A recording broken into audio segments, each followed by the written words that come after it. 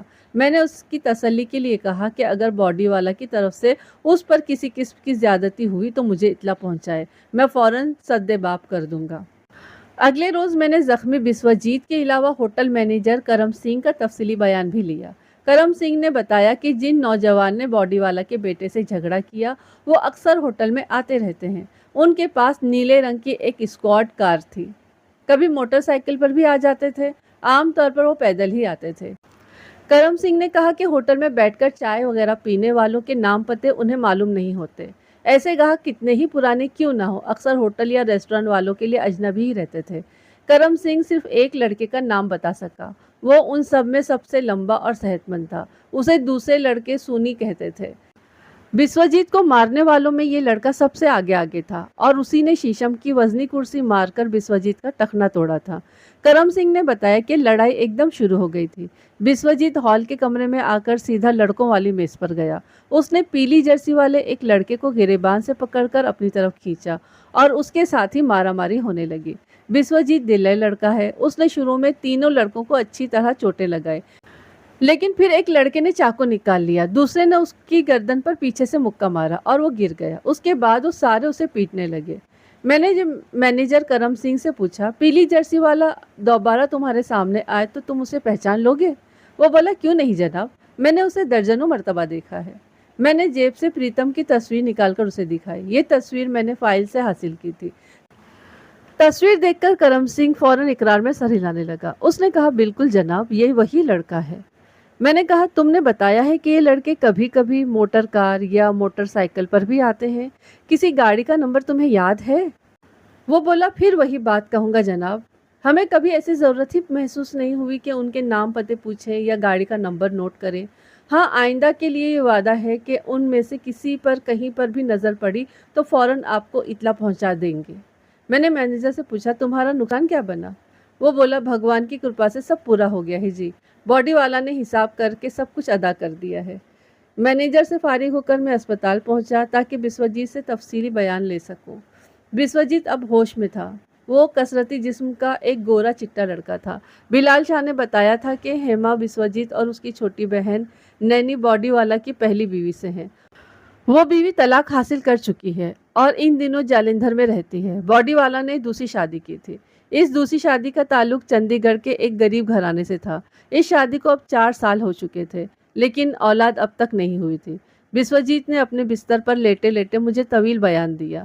لڑائی کے متعلق تمام باتیں وہی تھی جو اس سے پہلے مینیجر کرم سنگھ بتا چکا تھا۔ بسواجیت نے شروع میں تو چھپایا تھا، لیکن اب بتا دیا تھا کہ پریتم کے بارے میں اطلاع اسے اپنی چھوٹی ماں کے ذریعے سے ملی تھی۔ وہ چھوٹی ماں کو آپو کہتا تھا۔ کہنے لگا، آپو ملازمہ کے ساتھ شاپنگ کے لیے نکلی ہوئی تھی، لنچ کا وقت گزر رہا تھا، اس لیے انہوں نے سوچا کہ پکا پکایا کھانا کھا لیا جائے۔ صاحب ہوٹل کے سامنے گاڑی رکوا کر انہوں نے بنگالی ڈرائیور کو کھانا لانے کے لیے بھیجا تھا۔ اسی دوران ان کی نظر شیشوں کے دوسری طرف پریتم پر پڑ گئی، وہ دوستوں کے ساتھ گپ بازی کر رہا تھا۔ آپو فوراً گھر پہنچی اور مجھے بتایا کہ رام لال کا لڑکا صاحب ہوٹل میں بیٹھا ہوا ہے۔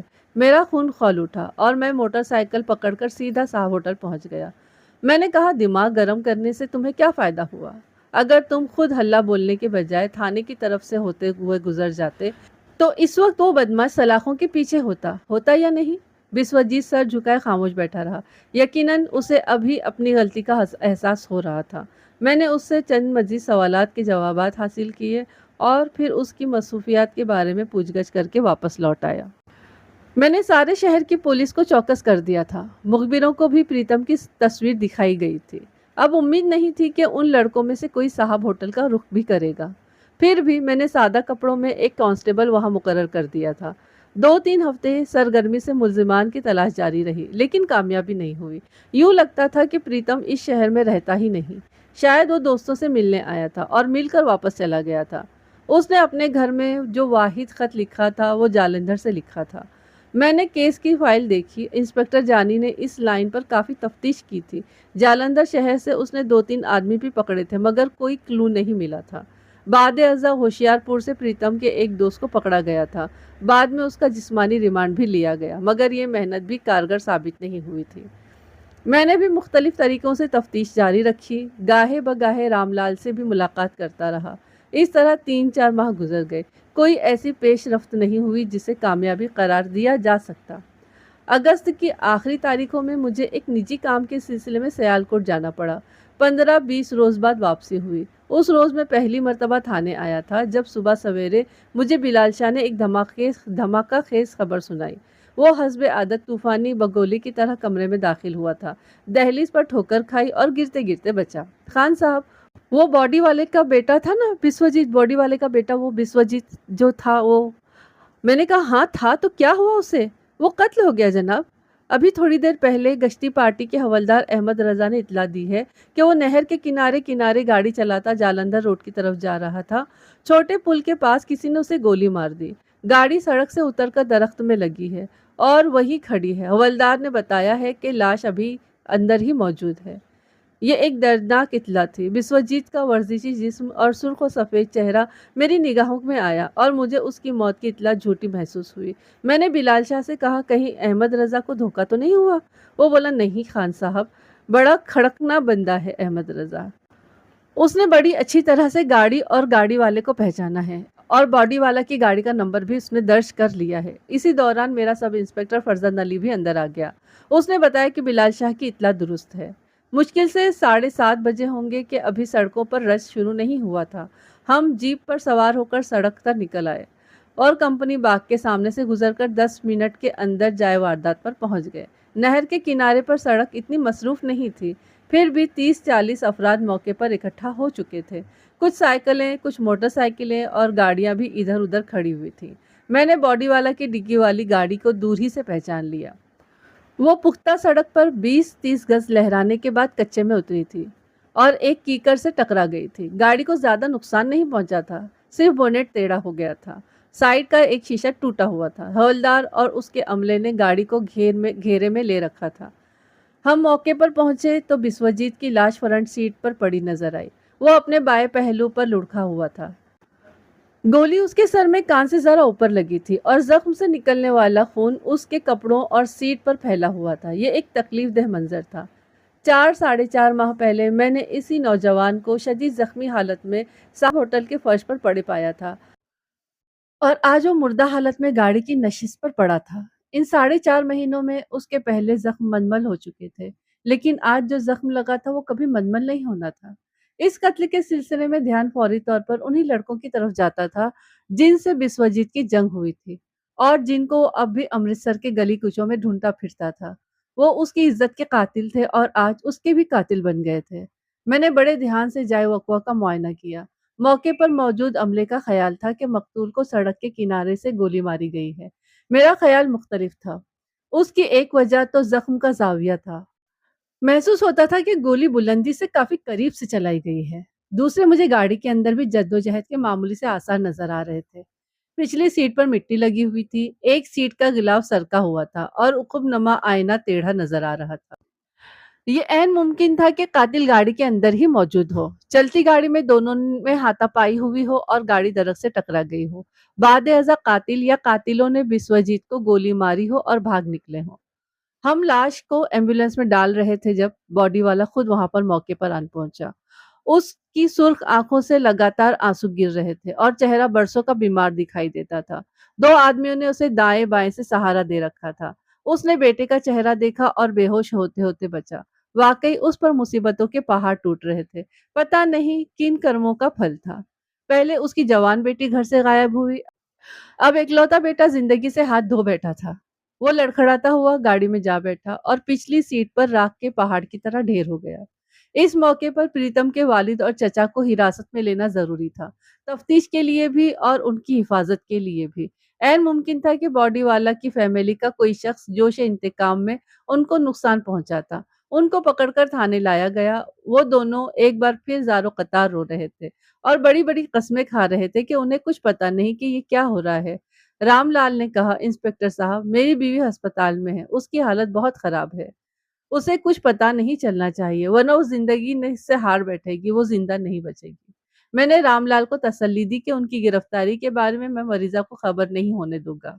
بسواجیت کی لاش پوسٹ مارٹم کے لیے بھیجی جا چکی تھی۔ دوپہر کے بعد بسواجیت کے غمزدہ باپ کا بیان قلم بند کرنے اس کی کوٹھی واقع ایشور کالونی پہنچا۔ باڈی والا صدمے سے نڈھال ایک صوفے پر نیم جان پڑا ہوا تھا۔ اس نے بتایا، میں روزانہ صبح سیر کے لیے کمپنی باغ جاتا ہوں، لیکن رات کو بسوا نے مجھ سے کہا تھا، پاپا صبح مجھے گاڑی چاہیے۔ میں نے کہا ٹھیک ہے لے جانا۔ وہ گڈ نائٹ کر کے ہی چلا گیا۔ بس یہ اس کی اور میری آخری گڈ نائٹ تھی اور آخری ملاقات۔ صبح 5 بجے کے قریب میں نے اپنے بیڈ روم میں گاڑی سٹارٹ ہونے کی آواز سنی۔ میں اٹھ کر باہر لان میں ٹہلنے کے لیے آ گیا۔ بسوا اس وقت تک جا چکا تھا۔ 7:30 بجے کے قریب فون آ گیا کہ بسوا کا ایکسیڈنٹ ہو گیا ہے۔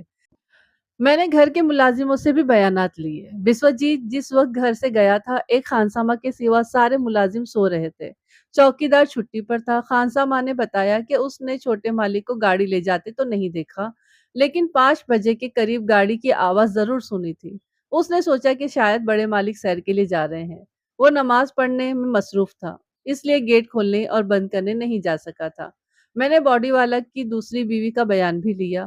وہ درمیانے قد کاٹ کی خوبصورت عورت تھی، بلکہ اسے لڑکی کہنا چاہیے۔ اس کا نام شاردا تھا۔ رو رو کر اس کی آنکھیں سوجی ہوئی تھی۔ اس نے بتایا کہ رات تک بسواجیت بالکل حشاش بشاش اور مطمئن تھا۔ اس نے صبح سویرے اپنے کسی دوست سے ملنے کے لیے جانا تھا اور اسی لیے اپنے پاپا کی گاڑی لے کر گیا تھا۔ شاردا نے یہ بھی بتایا کہ صاحب ہوٹل والے واقعے کے بعد پریتم یا اس کے دوستوں سے بسواجیت کی مدبھیڑ پھر نہیں ہوئی۔ کم از کم شاردا کو اس بارے میں کچھ معلوم نہیں تھا۔ ویسے بھی زخمی ٹانگ کی وجہ سے بسواجیت نے پچھلے 4 ماہ سے گھر سے باہر قدم نہیں نکالا تھا اور یہ 4 مہینے اس نے گھر میں بند رہ کر ہی گزارے تھے۔ اگلے روز صبح کو جواں مرگ بسواجیت کی ارتھی جلائی گئی اور اسی روز شام کو اس کی پوسٹ مارٹم رپورٹ بھی مل گئی۔ بسواجیت کی موت دماغ میں گولی لگنے کی وجہ سے ہوئی تھی۔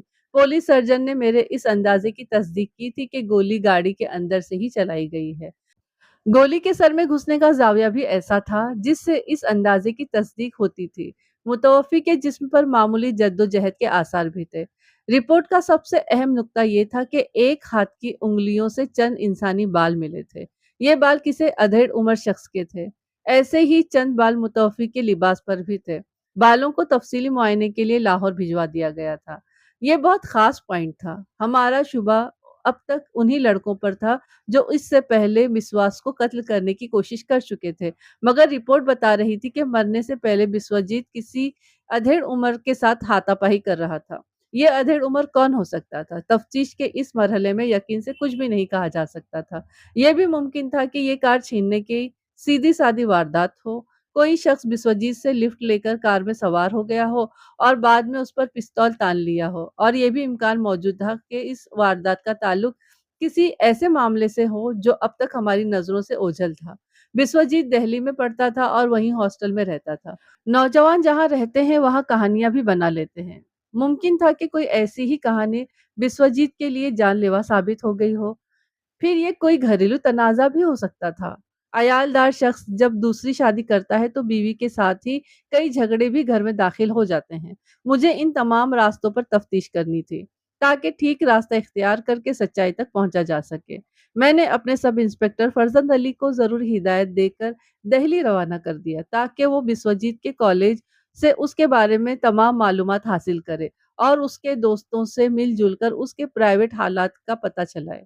بلال شاہ کے ذمے میں نے یہ کام لگایا تھا کہ وہ باڈی والا کے گھریلو حالات کا کھوج لگائے اور اگر کوئی جائیداد وغیرہ کی الجھن ہے تو اس کی تفصیلات معلوم کرے۔ تیسری جانب پریتم اور اس کے دوستوں کی تلاش بھی نئے سرے سے جوش و خروش کے ساتھ شروع کر دی گئی تھی۔ مجھے امید تھی کہ ایک ہفتے کے اندر اندر اس بھاگ دوڑ کا کوئی نہ کوئی نتیجہ سامنے آ ہی جائے گا۔ وہ ستمبر کی آخری تاریخیں تھی، موسم بدل رہا تھا۔ میں اپنے دفتر سے نکلا اور باہر برآمدے میں آ کر بیٹھ گیا۔ گھر سے ناشتے کیے بغیر نکل آیا تھا، اس لیے بھوک لگ رہی تھی۔ سوچا آج بلال شاہ والا ناشتہ ہی کر لیا جائے۔ وہ دہی کی میٹھی لسی کے ساتھ گرما گرم کلچے کھاتا تھا۔ میں نے ہمیشہ اس کے اس ناشتے کی مخالفت کی تھی، لیکن کبھی کبھی دل میں آتا تھا کہ ایک بار دیکھا تو جائے کہ کیا سواد ہے، کیا مزہ ہے اس میں۔ میں نے سندری سے کہا کہ وہ میرے اور ASI کے لیے لسی اور کلچے لے آئے۔